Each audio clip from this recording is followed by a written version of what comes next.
It only takes 8 minutes to groom a child. And if your child is online for a few hours a day, how many people do they not know that have tried to already groom them if they're not already groomed? My experience is New South Wales Police, Corrective Services and Risk Management. And now what I do is translate those security principles and gaps I identified back then and offender behaviour into how we protect kids and empower parents. Over 90% of cases involving harm against children is from people that they know. Parents are always groomed, well, most of the time groomed before the child is. Online threats, that's pretty much building the gateway to the real world threat. They get online, they groom the child, they build that trust, they want to meet up. Now it's about to happen in real life. There's nothing more uncomfortable than the person that got harmed. So have those uncomfortable conversations early and prevent harm from happening in the first place. Marina, you've lived what feels like 3 completely different lives. You've been a police officer, you've worked inside maximum security prisons, and now you spend your time protecting children from digital predators. For the people listening right now who have no idea who you are, how do you actually introduce yourself today? I'm Mia. You can call me Marina if you like. My experience is New South Wales Police, Corrective Services and Risk Management. And now what I do is translate those security principles and gaps I identified back then and offender behaviour into how we protect kids and empower parents now. I love that.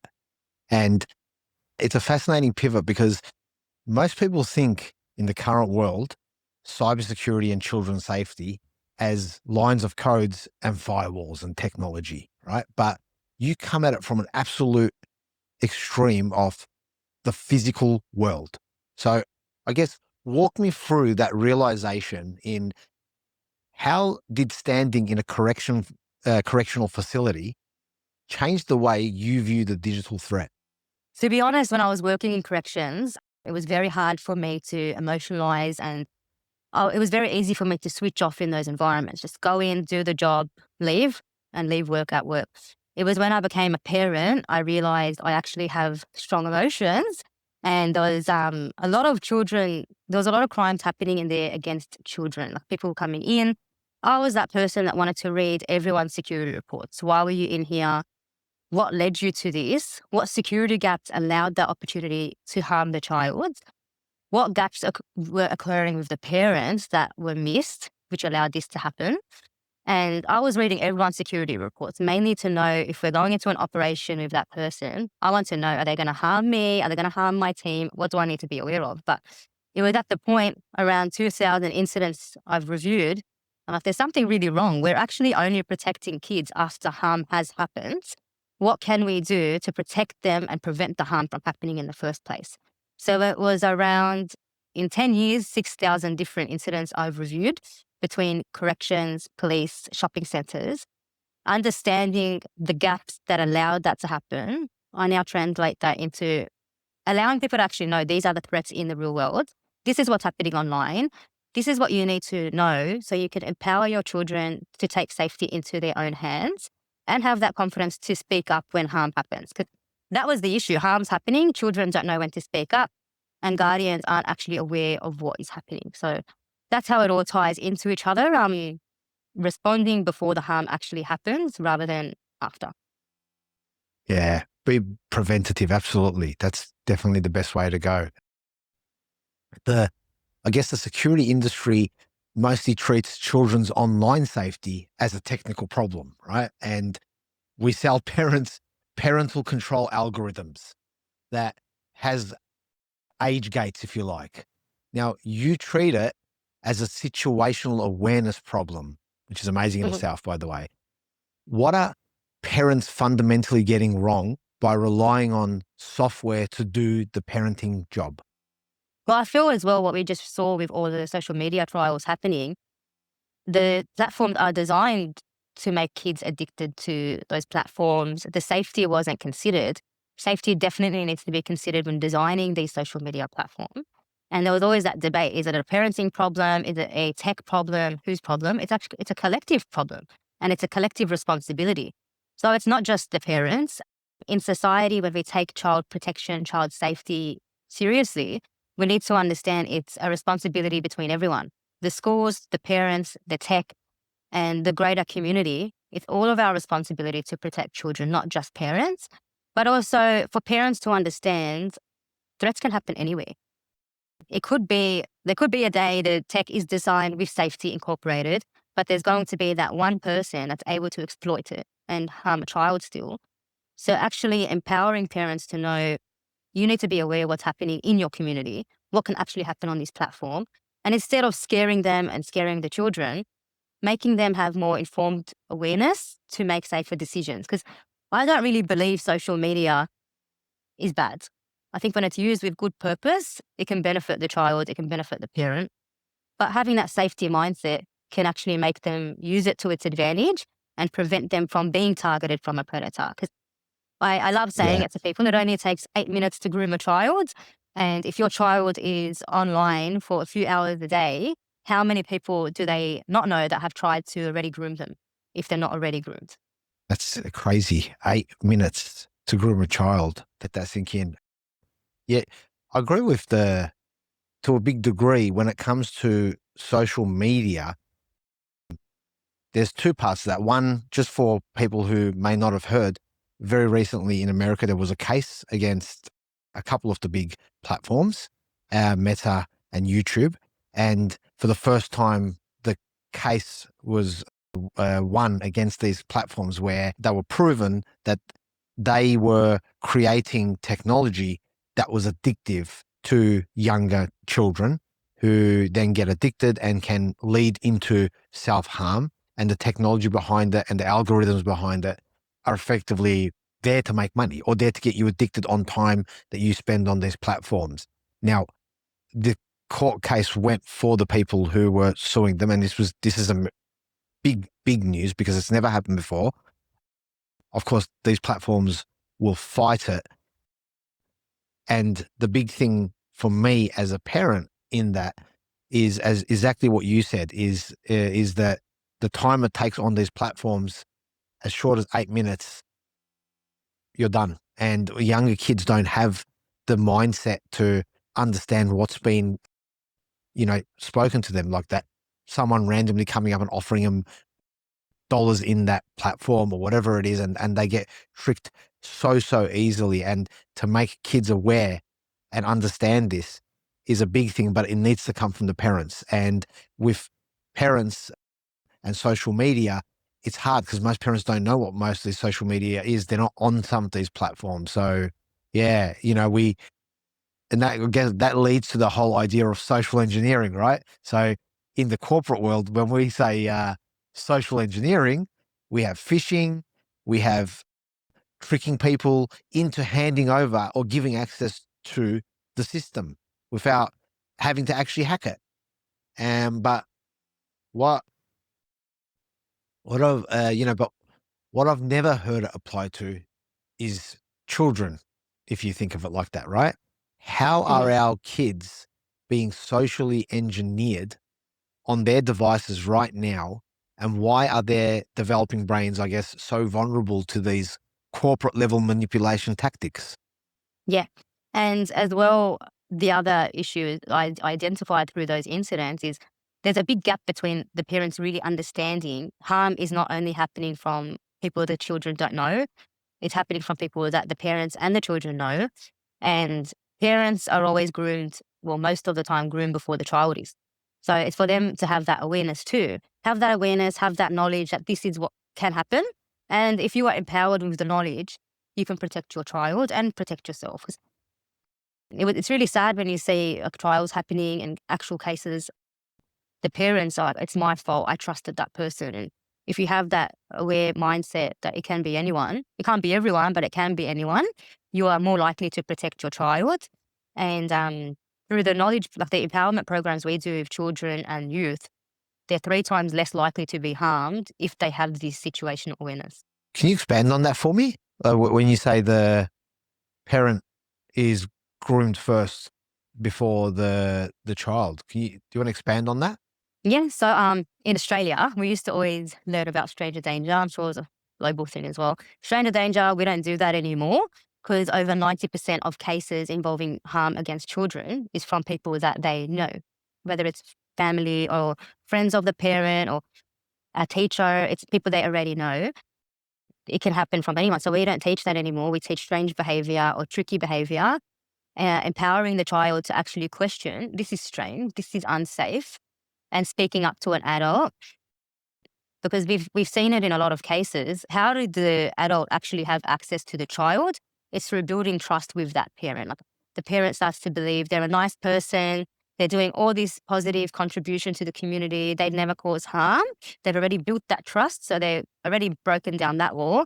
And then they've got an extra opportunity to have alone time with the child and more opportunity to cause harm. So scary. And when you think of it, we come from cultures with, very strong belief in doing things in certain ways, trusting certain people. When you put all of that into play, it really makes sense as to how these happen. But it's not something that people talk about because it's, seen as shame, right? Yeah, and I think I've spoken to you before. I grew up with very strict parents, very strict brothers, and at the time, I hated them. I didn't hate them, I love them, but it didn't make sense to me. Like, why are you being so strict on me? All my friends are allowed to do this. Why can't I? And it wasn't until I saw all these cases, and thank God they protected me because nothing bad had happened to me. And if it wasn't for them being aware and being overly protective at the time, I could have had something happen. I don't know. But yeah, our cultures do tell us to be close with people, trust them. And that's why we like to empower parents, not scare them. We like to empower them to know this can happen from anyone. It can happen at any time. So just have those lights on, be aware, because when reviewing incidents, we see it. The parents trusted someone or they thought, I'll just leave them in this playground for a bit. Nothing can happen. All it takes is a minute for someone to see an opportunity and grab a child. And it's trying to close that gap. Take the incident reviews that I've done, take the learnings from that, translate it to real world age appropriate strategies for children to take safety in their own hands and parents to understand why they need to learn it. Because last year when I was first launching Mummy Safety, there was parents, why do I need to teach my kid about body safety? I don't want children under 6 learning about private parts. And we tell them they need to learn because they're the ones being targeted. Predators are intentionally going to 0 to 6, and I always say 0 to 6 because one of the cases I dealt with was this child as young as 6 months old. So they don't see any barriers. If there's an opportunity, these people are going to take it. And that was also by someone that mum knew and harmed the child. So as young as 6 months. And we tell them these predators are intentionally targeting children because they rely on us for safety. They can't speak up until a certain age when they build a vocabulary to speak up. So those predators are taking that for granted. So that's why we need to teach children about body safety and protective behaviors early on, because when they're alone, that's when it's happening. Yep. Yep. And as we also mentioned before, it's there kids these days, many kids, you're walking, you see in the park, and the child could be 2 years old, 3, 4, whatever, and they're in a pram, and what they're doing is they're looking at this iPad. They're not looking at the world around them, Mhm.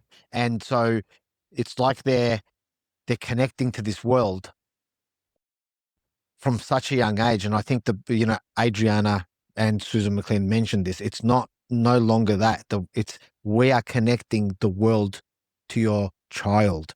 And Mhm. I do get at times as a parent that, I guess we had more the TV, right?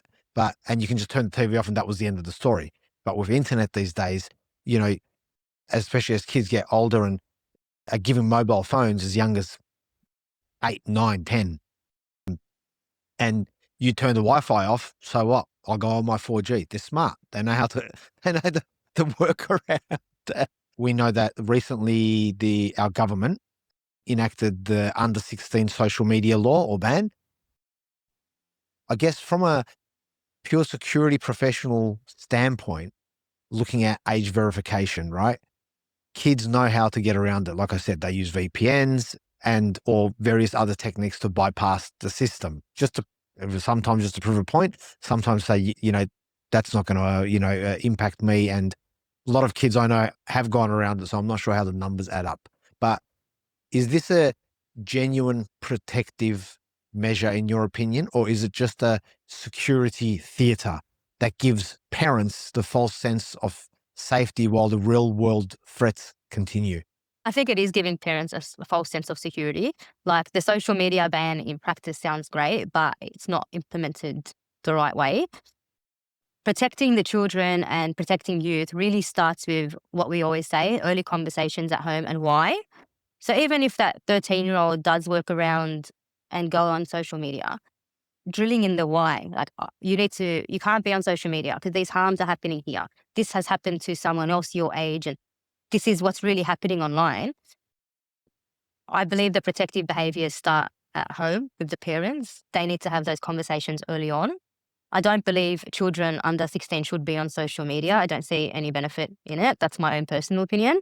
And just from someone that has worked in correctional facilities, there was a big part of working in corrections is building rapport with the inmates. That's the greatest skill you can have in there. And you communicate with some of them. They tell you, I've been here since I was 10. I've been here since I was 12. And I really believe that the more addicted children and teenagers are to social media, they become detached from the consequences of the real world. They do something outside, they end up incarcerated, and it's a big shock to the system because there's this false sense of reality being built online. And then they do something and they can't escape it anymore. Mm.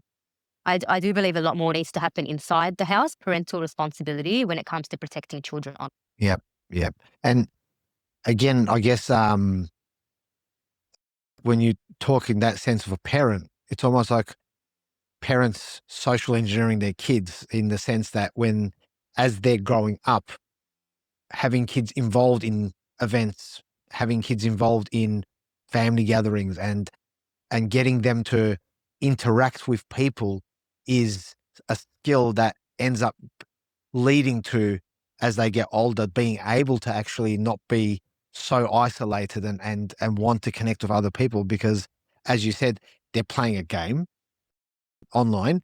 And what ends up happening is, as you said, in the game, you can do things that you can't do in the real world. Now, you can also be suckered into joining a group very easily, convinced, I should say, not suckered in, but convinced that you belong to this particular group or fraction of people and start doing various harms to yourself, to other people, to your own family members. And you end up in this situation where you're in correctional facility. Like, I want you to, again, go back to that when you're sitting down with a child of however young they are in the situation, and that conversation you're having with them and seeing this, if you could. Yes, I do believe when kids now are attached to iPads, they lack communication skills. They lack situational awareness. I see it at gatherings as children that are glued to the iPads. They don't know how to talk and hold a conversation with people. But I think, yeah, it relates to what I used to see in those correctional facilities because you start to think you're so glued to online gaming, this online world, something has happened and you realize it's not a game anymore. And what we do talk about is you can teach situational awareness from as young as 2. If you're always stuck looking at an iPad, you lack those skills to constantly scan an area, pick up on cues in conversations that this is raising red flags. I need to tell my parent. And there's all these other cues you start to miss because you're just so into an online world. You're missing the threats that are actually happening around you. And I saw a video once. It was like, and I say it with Adriana, you wouldn't leave your child in a playground by themselves. So why are you leaving them online by themselves? And there was a video I saw of a child in a playground and someone a lot older than them came and started talking to them and said, let's go play on the playground. And the child started feeling weird, but they were having the same conversation with an older person on the phone and didn't feel weird. But it's the same situation. Online world, offline world, what's the difference? So it kind of brought that reality into perspective. Yes, you're right. I don't think it's easy to connect those two because you think one's online, one's not online. And yet the Stranger Dangers modern version is exactly that, is it's an online version and it doesn't matter whether it's someone they know or don't know for that matter, right? So yeah, very, very cool. And then like how I connect, so online threats, that's pretty much building the gateway to the real world threat. They get online, they groom the child, they build that trust. they want to meet up. Now it's about to happen in real life, and they have access to physically see the child in person. So it's really a bridge, online world building a bridge to the real threat happening in real life. Yeah, and we hear that all the time. If you're in the, especially when you're in the industry more, but then you hear these extreme cases on the news where, the twin girls in America, or 15 years old even, or 12 years old, where they've got the internet friend, and after months and months of trust conversations and being tricked into saying, hey, which park do you play at? Which school do you go to? This person then eventually getting enough courage to say, hey, guess what? My mummy's bringing me to this park. Do you want to catch up here? But let this be our secret, and trick the kid in. There might be a park across the road for that matter, right? And all of a sudden, that online environment has become exactly what you said. It's become the real world environment. And that's, as a parent, you never want to, knock on wood, you never ever want to be in that scenario. And because then you might be feeling terrible about that. I wish I had understood this a bit more Mhm. scenario. Yeah, you never want to be in that position. And that's what we teach children as young as 2 and up. Safe, unsafe situations. What's the difference between a secret and a surprise? You immediately tell your guardian. If there's anyone that's asked you to keep a secret, tell your guardian straight away. And once we start teaching primary and high schools, we teach them to start questioning things. So, of course, we teach the children a trusted adult is a police officer, a security officer. But then there's cases I've dealt with, security officers harm a child, police officers harm the child. And then, so we teach the schools, you do start to question that because it can be anyone. You start to question safe, unsafe behaviors. But one thing I tell parents when they aren't understanding why we do what we do, I'm like, you would rather be a safe parent than a sorry parent. That's very well put. That's very, very well put. So for the parent listening right now who has a young 10 to 12-year-old or 13, 14-year-old who's spending hours on their device or on their phone in their bedroom, and they're minimizing the screen or whatever it is, or closing the device when the parent comes in, and they're getting actively more secretive. So from your cyber risk understanding and plus what you've learned over time in your security roles, right? What is the risk there? What's the threat? How would you look at that and say, this is a threat assessment, and what's the first action a parent needs to take today? That's a whole red flag for me, that whole situation. No. I think because we say it, we teach parents a lot when it comes to online safety. And how do you know if your child is a victim of online exploitation? We say they start to shy away, they start to hide the phone, they close the door, they become secretive. You need to protect your child. And we will immediately tell them no devices in a room, and only allow them to have a device in a room if that trust has been built, that they're going to speak up if something feels off. That's what I would tell them, that they should have the device near you. They shouldn't be having it for so long a day. There should definitely be a limit. There has been guidelines developed based on ages. How long can they spend on a phone? You should definitely never let your child, I would say under 16, in a room with a device with the doors closed. And then one other tip I tell parents is normalizing the safety conversation. Like if you're only having safety conversations about online safety when something goes wrong, the child will say, okay, it's only happening now. Make it like a weekly habit. Let's talk about online safety, normalize it. And if they ever come to you if something has happened, how you respond that first time will determine if they're going to come back to you with anything else. You have to respond calmly, listen to them. It's a safe space. If you respond in a reactive way and you scare them, they're never going to come to you with anything again. So just hear it and then later on scream at yourself, not them. That's that's amazing advice, and we've heard it on this podcast multiple times. When it comes to dealing with your children and building that safe space, absolutely number one. And as you said, don't react, but it's okay to say to your child, listen, I may or may not like what you're going to tell me. It may mentally drive me insane. However, at that moment, I'm there for you. I'm not going to judge you. I'm not going to get angry, yell at you, because at the end of the day, my job is to protect you, and I will support you and do whatever I need to take to do to help you. That's exactly right. So we do tell parents in our parent workshops, you need to encourage your child and remind them it's a safe space. You can come to me at any time, and remind them that there's nothing they can do that will make you be angry at them. But also don't promise them that you're going to keep it a secret. Because if you need to take action to protect your child, like if you need to report it to police or take any other action, you can't promise them it's going to be our secret, because you might need to take steps immediately to protect them. And as a parent, nothing's going to stop you to protect your child. Yeah. And I hear this a lot, and I'd love your advice on this. When it comes to technology, as I said, there are parents who just, they don't understand. It's not about even being ignorant, but they just don't know these technologies that their 13, 14-year-old child is using. You have this conversation with them, and the first thing is like, you know, oh, if this person says this to my daughter or does this or tricks them, I'll find them and I'll beat them up. But the reality is, you're not going to find these people online. That's why they're online. It's not like they're at school tricking your parents. What do you tell these parents? Well, everything we teach is evidence-based. It's from emergency services, police. I cherish the relationships I have with police. They tell us these are the tips. This is what people are actually doing to target children. But what I tell the parents, and I agree with you, Bara, they're not being ignorant. When I became a parent, all my friends and I had children same time. They would see me taking protective measures. Like, how does your mind function like that? I'm like, because I've seen a lot. So it's a gap. There's that gap that parents are not being ignorant. They just are not aware. I would say, like, you need to remove that. You need to remove that mindset that nothing's going to happen.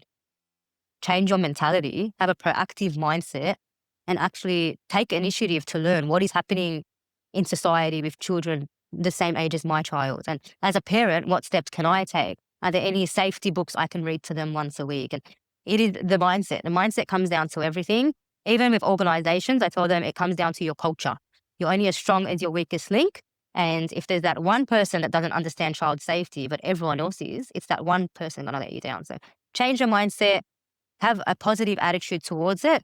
I'm not learning this to be scared. I'm not learning this to scare my child. I'm learning this to protect my child and prevent and lower the chances of something happening to them. Now, you mentioned there that between you and your friends were saying to you, how do you know this or do this? What is it that you're doing that's different with your kids? What are those things that you're doing that made them question and want to apply the same thing? Well, it was probably all the security incidents I had to review, all the cases I had to review, and identifying where did things exactly go wrong. I saw it. There were times, okay, the child went to the toilet by themselves for 5 minutes. I'm never letting my children go to public toilet by themselves. That's one thing. There was incidents where child's name is on the backpack. This is a very well-known safety tip. Don't put children's names on the backpack, because all it takes is a stranger to go up to them and say, oh, hi, Emma, your mum told me to come to you. And that child's going to believe it. That trust is built. Don't put the names there. And then there was a lot, I don't use public baby rooms, but if you really have to, you're going to. I just don't want to put my children in a situation that there's someone there. There were times I walked into a parent room, there's someone in there without kids, and I question them, why are you in here? And leave. I told them to leave. I don't care if it sounds disrespectful, because you don't need to be here. So it's having that situational awareness. And whenever, this was actually something we did a lot in prisons, when you're observing an inmate, you want them in line of sight. I apply that to my children. So when I go to the playground, my phone's in my bag. I have line of sight of my child or within arm's reach. All those little tips, because I'm there to protect my child. Everything else can wait.